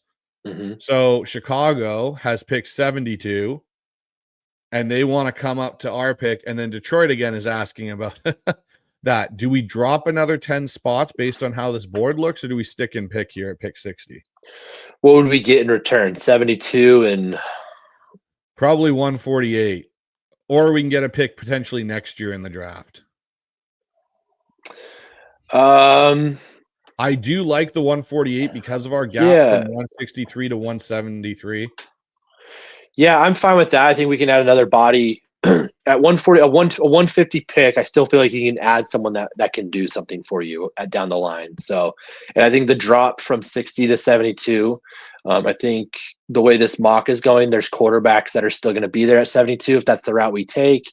And there's also going to be talent along other spots of needs that are going to be there as well. So the interesting thing here is it says this trade will likely be accepted, but it looks like I could even add a third pick if I wanted to for them to move up because of the value of this pick or this trade right now in the spot that we're in. Do I add one more or do I just leave it at the 2? What's more realistic? I think leaving it at the 2 is more realistic. So let's offer the trade. Let's see. Okay, good. Chicago comes up. We drop down again. And we'll see what happens. So Chicago moves up. We fall all the way down. So let's see how the rest of this board kind of fell out.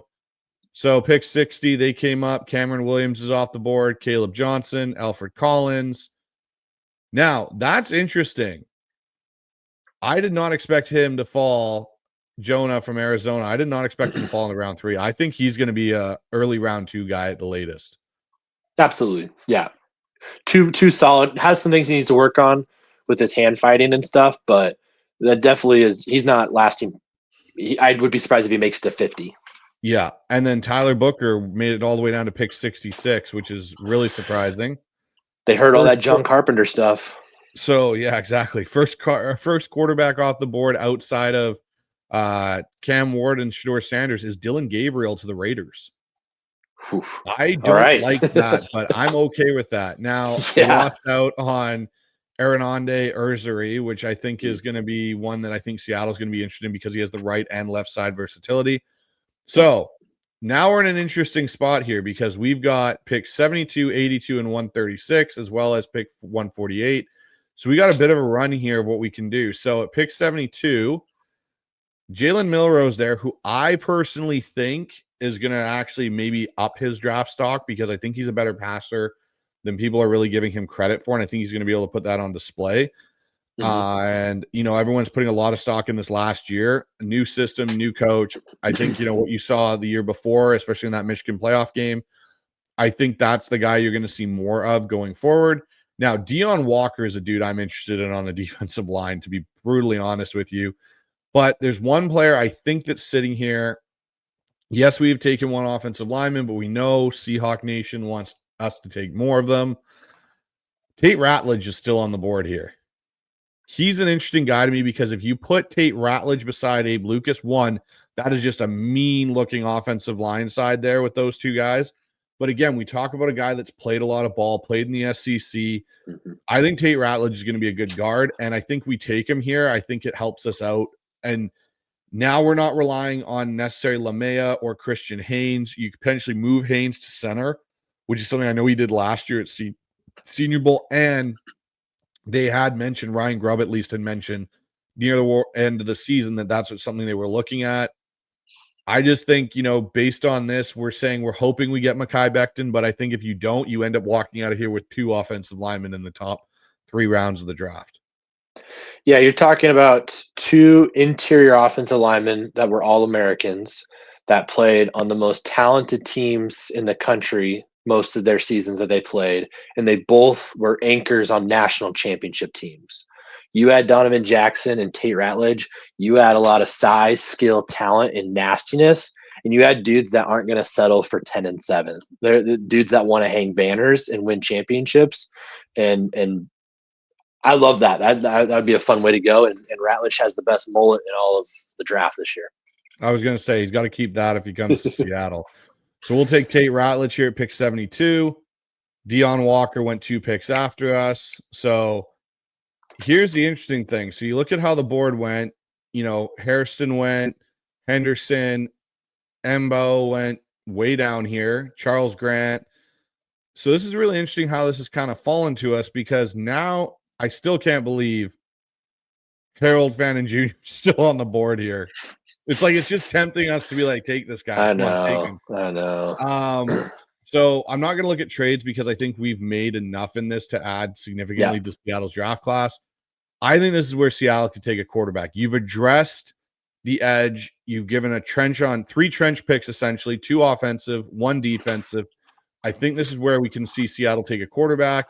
And the guy I've fallen the most in love with lately has been Will Howard. Now, I look at this Jackson Dart still on here. I know a lot of people like yourself, and me too. I like Jackson Dart, but there's things in Jackson Dart's game that I've seen watching his film where I go, okay, how does it fully translate? What I've seen from Will Howard these last 5 weeks playing important football, playing at the highest level, playing against the top competition, he has gotten better each week. And even to the point where Todd McShay on his show the other day said, I didn't even know Will Howard could do this. He's like the 3rd and 11 throw down the sideline to Jeremiah Smith to seal the game. He goes, I think it was finally a point where Chip Kelly and Ryan Day went, okay, Will, you understand this offense. We're taking the shackles off and letting you go. And you got to see, how Will Howard actually can perform in that type of situation. And I think he's the perfect he's got the leadership qualities you look for in a guy. And we were talking about guys in this class that can turn into franchise quarterbacks. I think Will Howard's one of those guys. Now, I think realistically, you should probably flip Riley Leonard and Jackson Dart's ranking on this because I think Riley Leonard, he's got some upside with his running, but I don't see him more than a backup quarterback at the NFL level right now. I don't see him as a starter. I think if realistically Jalen Milrose there, because of his athletic ability. I think Will Howard, then you go Jackson Dart. Quinn Ewers and Kyle McCord, I think you can flop either one depending on how their pre-draft process goes. But I think Will Howard would be the perfect fit for Seattle and what they want to do. 6'5", 235. He's built exactly like Josh Allen. Is not as fast as Josh Allen, does not have as good of an arm as Josh Allen, but there's definitely hints of that physical ability of what just having a big quarterback that can see the middle of the field, see everything, has a beautiful quick throwing motion. I know you're more into that exit, the skills there and stuff, but I really like his throwing motion. He's just a very structurally sound quarterback, which is interesting because he was not really believed to be that way coming out of Kansas State, which, don't forget, he won a Big 12 championship over there and was a part of some good teams, and then came over to Ohio State. And it took a while for him to learn, and he still has to work on some mechanics and stuff. But I think there's a base there that is very clean and good to work with. With his size, he's very, very agile going north.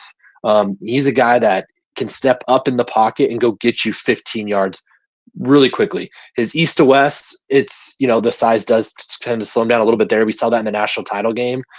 He took a sack in the first half that he probably didn't need to take, and he probably got caught on something he shouldn't have. But then, 3 or 4 plays later, he runs a read option. He picks up 15 yards, and he looks like Josh Allen for a split second if you blinked. But yeah, hitting all those levels. And like you said on McShay's show, he said they took the leash off of him for the playoffs.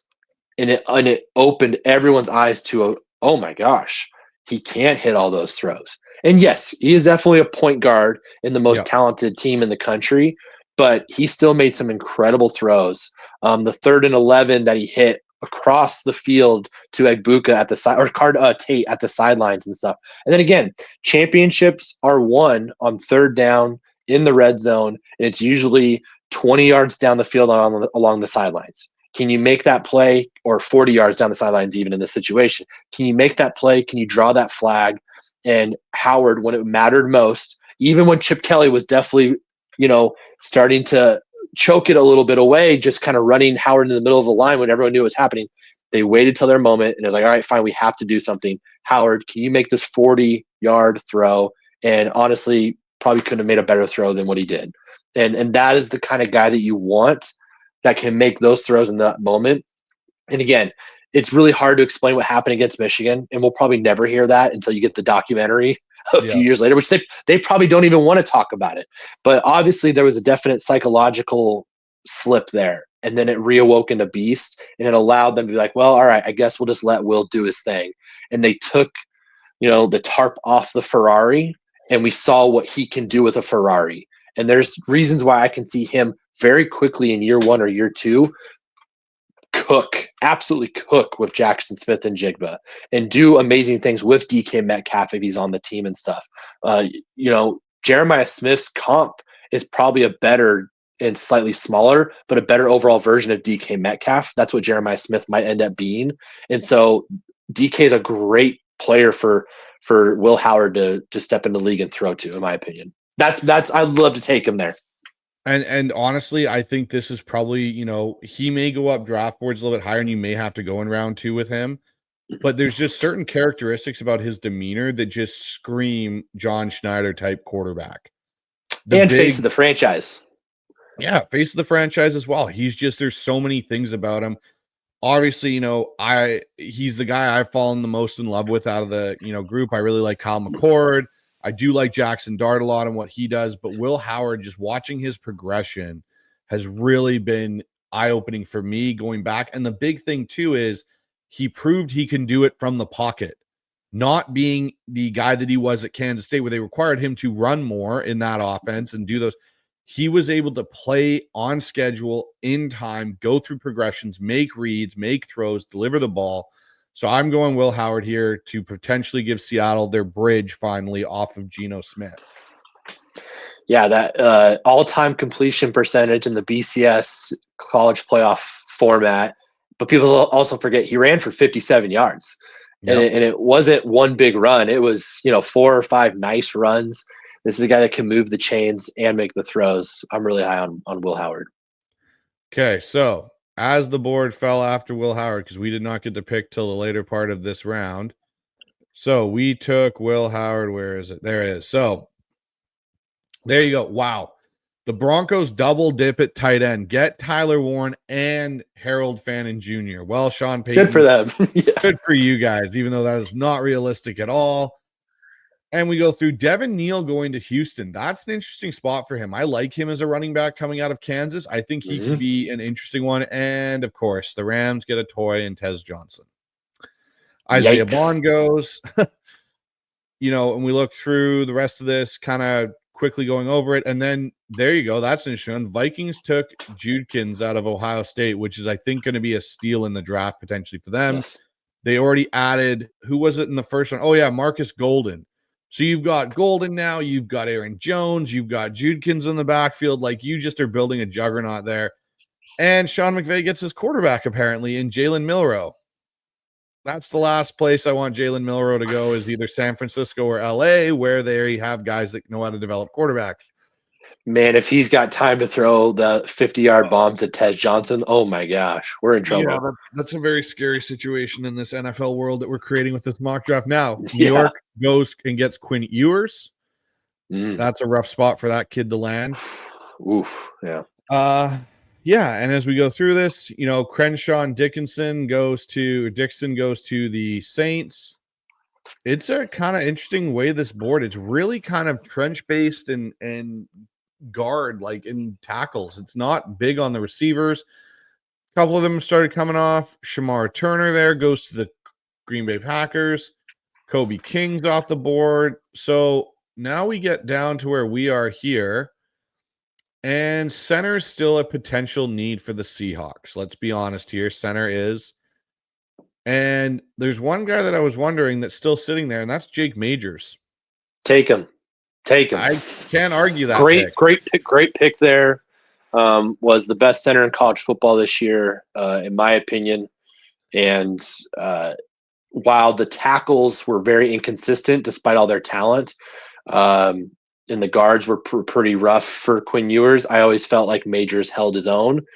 And I don't think his tape was as great as he wants it to be against Ohio State, but not many people were, because that was an absolute machine. But I think overall, I like Olu. You can go back and look at my takes in the years past. I was a big Oluwatimi fan. I still think he's a very valuable player to have on your roster, but he's also someone you can upgrade from. And Majors, I think, comes in, and I think Majors goes in there and bullies Haynes and Oluwatimi in practice. I think he takes their spot on the roster, in my opinion. I agree. So Riley Leonard off the board here to the San Francisco 49ers, which is surprising. Yeah. Oh, 49ers. That's an interesting spot for him. It is. I was kind of taken back by that one. So Kyle McCord off to the Jets. Again, not a great spot for Kyle McCord to develop. Jalen Smith here is a corner that I do like out of USC. So let's take a look at the receiver group, because I think at this point, given the fact that we've really addressed these trenches, I think we can take a look at receiver. Now, Ricky White's somebody from UNLV that's interesting. But really this receiver group it's okay, but it's not great. Like, Ricky White is probably one of the few guys I would take out of this group. I got to dive into it a little bit more, but I think we can get him later on. What does the tight end room look like? So Ferguson's still there, which is interesting, because I kind of think he could be a sleeper.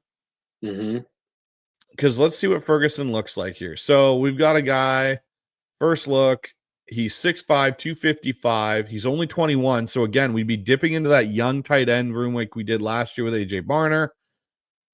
He is a much better receiving tight end than he is a blocking tight end. And so when I look at it, we talk about his pass snaps. They're in the 300s. His inline snaps are only down in the 100 range. So, we can see how they like to use them. It's interesting because, like, last year he had 43 receptions, 591 yards, 3 touchdowns. He averages in that 5 to 300 range, but he gets up in touchdowns at points, and he's about a 40 guy, 40 to 30 receptions a year at Oregon. And if you look at him on the side here, playing against some of the better talent in Michigan, he had a pretty good score. Washington, Wisconsin, even I thought he Ohio was State. I thought he was the best player for Oregon in the Rose Bowl. I did as Uh, well. Honestly, I did as well. Yeah, and that was a nightmare game, but I do think he did a good. There was that moment. It was a brief moment where I was like, man, maybe they kind of what Notre Dame did. There was a moment there where if Oregon could have gotten one more scoring drive, it would have gotten interesting. The crowd would have gotten really into it. But he made a few plays to get them into the zip code area of that game. I'm a big fan of Luke Leche, however you say his name, out of Iowa.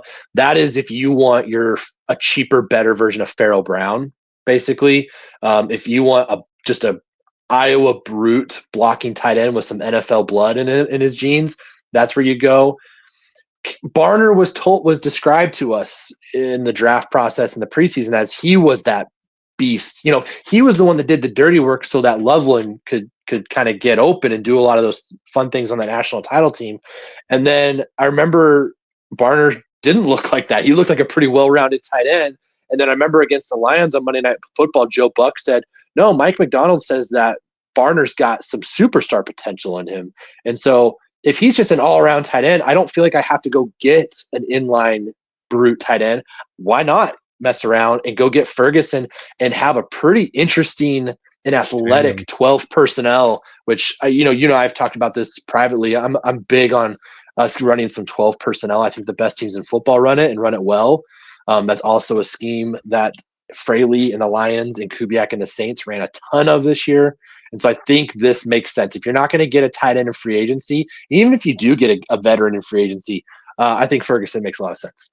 Well, and that's the thing with the Norv Turner's offense. If Scott Turner comes with Fraley and just the guys they're kind of looking at, 12 personnel, a fullback even, are things in that offense. You got to remember, Norv Turner was practically the OC that jump-started and sent Antonio Gates to the Hall of Fame, the usage he used of him in that offense in San Diego. And it's something that he's done even when, he went to Minnesota. Kyle Rudolph saw massive upticks in his usage with Norv Turner as the OC. So I'm just looking at the running backs here. I think there's Woody Marks is an interesting one. And so is Donovan Edwards that you can get super late. We're talking about the guy no more than a year ago was considered the top running back potentially in college football, is now looked at as a 7th round pick in this class.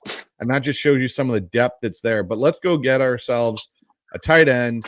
Let's go add to that, trench area. Let's go get Terrence Ferguson here, and we'll add him to this group. And we'll see how the rest of this board kind of falls out. There we go. So Taj Brooks right off, Jay Higgins. And I saw quarterback go. Brosmere went. It's kind of interesting how this board's really fallen for us throughout this. It's actually fallen slightly in our favor. And if it did fall in this favor for the Seahawks, I'd be pretty impressed. So let's go back and let's look at corners. So there's some interesting corners still available. Kobe Bryant, Jabbar Muhammad. That's an interesting one for me. I think, but look at where he is. I think we can get him later on here. We're only in round 5. So let's go back to the all board. So Miles Frazier's there. Let's look at linebacker, actually. Let's take a look at linebacker. And actually, another one here is Ricky White. Do we take Ricky White here potentially as a receiver? I would. I'm very high on Ricky White. I have Ricky White as a 3rd round grade. I think some of the drama at UNLV, he kind of got a little bit lost in the shuffle, and he had a better year the year before. But I do put some of that on Sluka and all the drama with that quarterback leaving and stuff. But if you look at his numbers last year, unbelievable. And this year was still really, really good.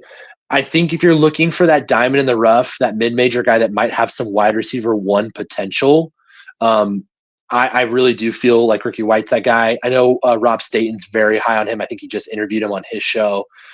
Just an interesting guy, and I thought he looked pretty good against Boise State when he played against them, which was probably the best competition that they're going to see. And it's just that question, can he make that jump? And that's a very unique offense. But if you slide him in and replace him in that Tyler Lockett spot, it's not the same player at all, but it is a unique change of you kind of have 3 guys that have number 1 receiver tendencies and potential.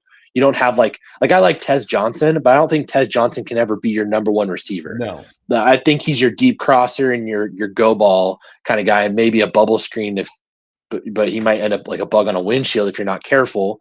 And I like Tez, but Ricky White looks the part. It's just kind of he didn't play for a Power 4 school, but he put up power numbers at UNLV.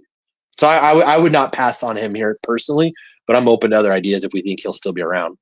Let's take him here. We've got enough draft capital still holding. We still got, after this pick, we still have 4 picks. And just so everyone knows, this is where, for myself, I still need to dive a little bit deeper. And a lot of these guys that we have been picking we all project are going to be higher up this draft board. So this is where getting into the early mock drafts and getting 7-round mocks, you're going to see us potentially take some flyers on guys that might not necessarily ever be there, or it might not even be draftable graded guys when we're done with our big boards. But we'll take Ricky White here. I'm okay with that pick, and here we go. So now we're back on the board again. Now, do we double down on tight end and take a true blocker? Because really the Seahawks tight end room, I don't know if Noah Fant's back. I don't know if Pharaoh Brown's back. I don't even know if Brady Russell's back. No, I think you can almost clear out almost $10 million in cap space by moving on from Brown and Fant. And I thought Fant had a really strong end of the year, but he's just not reliable enough at the price that you're paying for him. And I think a Barner Ferguson with Leachy from Iowa being that your third tight end, that's an exciting tight end group that you can build around with a young quarterback. And I think it's talented enough that a veteran quarterback doesn't feel like he can't trust them. Well, and the thing with Leachy here is he's 6'6", 247, but you can always use him potentially as a fullback in certain sets if you really wanted to, and have as your move block tight end. So, I didn't think about that. That makes a lot of sense, especially like you were saying, if Turner is the guy, that's how the Cowboys and the Chargers were built. Was with those tight ends and or the fullback. Sorry. Exactly. So that's why I think we'll take him here. We'll see how the rest of this board falls again. Okay, so here we go. Now we're into an interesting territory here because now we've got 3 picks left. I think we need to take a look at edge and see if there's any sleepers in this class. Anybody? You have to take a Sooner. I mean, what are we doing here? The Oklahoma Sooners, man. No, I'm a biased Sooners fan, but what else have we got here?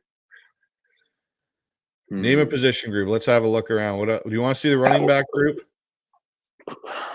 You trading Kenneth Walker? Or? I think I'm not going to put you on the spot. I know. Or if you want to, yeah.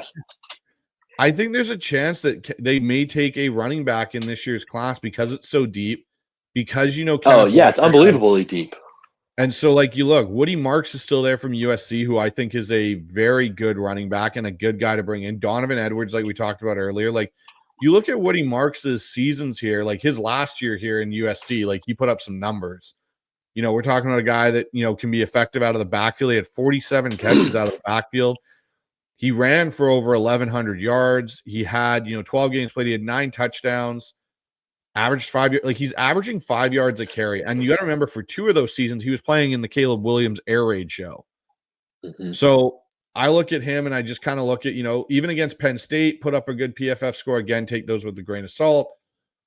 I just kind of look at it and I go, okay, how do we, potentially do we want it where we are so in a troubled situation in a year when K9 and Zach Charbonnet, one will be in a contract, one will be potentially in free agency. I think Woody Marks makes a lot of sense here potentially as a running back for Seattle. Yeah. When's our next pick? Our next pick is after this. So we're currently pick 194. We pick at 212. Okay. I was just wondering what cornerbacks might still be there. Okay. Let's have a look. The reason why is because if I miss on Woody and I can still get Donovan Edwards, I'm interested in that potential. But I just, again, or at 212 is Kobe or Jabbar going to be there? So yeah, let's take Woody, and then at 212, let's see if either of those 2 guys are there. Okay, so we'll go with our running back. We'll get one in here to help. Okay, because we'll see if he ends up being there. I don't want to talk about him if he's not there, but Jabbar Muhammad is a guy I'm very interested in, simply because his size might have him drop, and he definitely got cooked by Jeremiah Smith. Spoiler alert. A lot of people did. Devin Witherspoon would probably get cooked by him right now. The best cornerbacks in football are going to get cooked. He is the best wide receiver prospect we may ever see in our lifetime, and he showed out in the playoffs. Jabbar should not be guarding that man. Jabbar is maybe 5'10", and Jeremiah Smith is probably going to be 6'5" by the time he's done growing. But I really like Jabbar sliding in as a slot corner. Yes. If that's kind of where I feel like he fits in, and I like Job as well, but I think he will retain him in free agency. But anything I can do to kind of get Spoon a little bit more out doing some other things other than the slot, I'm interested in that. Not that he can't do it, but the other thing too here with this, Michael, is Muhammad, I think, is a better cover corner in a way at his size than Trey Brown is, who I think they're going to lose in free agency. I don't think we're re-signing Trey Brown. And I think Jabbar is also more aggressive. He will come up and stick you. He has a bit of an attitude to him. I think he's a guy here at 212 that we can take a swing on. Like, we're talking about the 6th round of the draft. These are guys you are hoping pan out and are on your roster in 3 seasons. Yeah, there's the Oregon connection, but there's definitely some, I think, a better version of Ugo Amadi in there. I think that's kind of what you're looking for. I think you're looking for a more productive Ugo Amadi. Okay, let's take a swing on him. So we'll take him here. And we've got 1 pick left, 236. So almost Mr. Irrelevant in some aspects here. Okay, so with this being the board, what do we think? What do you think here late? Wow, that's an interesting one that's still there is Shiloh Sanders. You know, one thing is this the Canadian football draft? Or yeah, no kidding, right? The one thing that I think you could look for here at Seattle's point that we haven't really addressed is the nose tackle position, and Nazir Stackhouse is still sitting there from Georgia. That dude is built like a house. He is in his name. He is stacked like a house. And I think this is something Seattle is missing on that front. Is a big 2-gapper that can go in there and relieve Jaron Reed and Byron Murphy of taking over some of that 1-tech role and 0-tech. I think Nazir Stackhouse here is our last pick. We are filling a need, and it's going to be on a cheap rookie deal, and he's 6'3", 320. Like, he is a big boy that can plug a hole, and he's played again on a high-level program at Georgia. He understands what it's like to win. He's going to be in that same mindset potentially as a Tate Ratledge and guys we've taken earlier, where it's like, I want to put banners up. I'm not okay just being average. Absolutely. Love him. Let's take him. All right. Jackson Dart went to the Colts, by the way, in the 7th Interesting. round. That's ridiculous, but all right, that's interesting. That actually makes a lot of sense for him to push Richardson. Interesting. Okay, so this is where we got an F for our Donovan Jackson pick. They must have not watched the CFP or the last 2 years, but no that's fine. Kidding. So we got an overall draft grade of a C, bottom 26 of Seahawk drafts that have been taken. But I look at a lot of what we did here. We got our potentially game-changing trench play in the first 3 rounds here. Mm-hmm. Like, we've got Ratledge, we've got Birch, we've got Donovan Jackson. We get our quarterback. We end up stealing Jake Majors in the 4th, Terrence Ferguson there in the 5th, which we add to the tight ends. You know, we get Woody Marks, we get Lachey, we get White. Like, if the Seahawks walked out of this draft class or draft with this class, I don't think you can complain about it. I think you've addressed a lot of the areas of concern that we have. Absolutely. You did what I think championship teams do, is you attack the trenches and you build from the trenches on out with your team. College football success doesn't always translate to NFL success, but you look at this draft: Ohio State, Oregon, Georgia, Ohio State, Texas, Oregon, Georgia, Oregon. Like, you went out and got probably the 5, the players from the 4 or 5 best teams in the country, if not the 4 best teams in the country other than Notre Dame. Like, and you even that makes you feel good. Realistically, you look at the programs, like you said, Georgia, Ohio State, Texas, Oregon, but even still, Iowa has always been a solid program. USC has its rich history. Running backs, yes. we've gone and addressed areas of concern with players from major programs to put the Seahawks in a better position going forward. So we took some risks, we made some trades, but I still think we walked out. If Seattle walked out, like we said, we were originally doing a 4-round. If you tell me we got Donovan Jackson, Jordan Burch, traded back, got Ratledge, got Will Howard and Jake Majors, okay, I don't care what you do with the rest of the draft. Go take swings on guys that you hope. You've addressed bringing in a potentially, elite center in Jake Majors, or at least a starter upside center. You got a, potential, 2 guards of the future that I think are upgrades over the guys you drafted last year in LeMaya and Haynes. And you've gone out and got an edge that Mike McDonald can have fun with, and you've gone and potentially addressed your quarterback of the future needs. So with that being said, that ends our mock draft for everybody. So Mike, at the end of this, it was a pleasure to have you on. What do you have? Thank you for having me. No problem, man. And what do you got going on at 12th Man Rising? Yeah, we got a lot of good stuff coming out there daily over at 12th Man Rising. Obviously, kind of waiting on pins and needles here at the goal line for that offensive coordinator decision, which maybe happens. I don't think it happened while we were talking for the last couple hours, but I expect at some point tomorrow or Friday we will have the new face of our offense, which I'm really excited about. I think either Fraley or Kubiak is going to be the choice. I think it's going to be a really awesome thing, and we're going to talk about that as soon as that person gets hired. We'll have stuff out on that. For me personally, I will be having my top 50 board of my top 50 prospects for this upcoming draft. That should be out next week at some point. So check out that next week. And then as far as my, hate the Mariners takes for not spending money, and then my Seahawks draft takes and stuff, you can find me on Twitter at Michael_T_05. So everyone heard it right there. That's where you can find Mike's work coming up in 12th Man Rising and going forward. For us over here on the HawksZone Rundown, we will be coming back next week with another show. We'll be doing more draft content. And outside of that, make sure to follow us here on the HawksZone Rundown. Subscribe, like the show.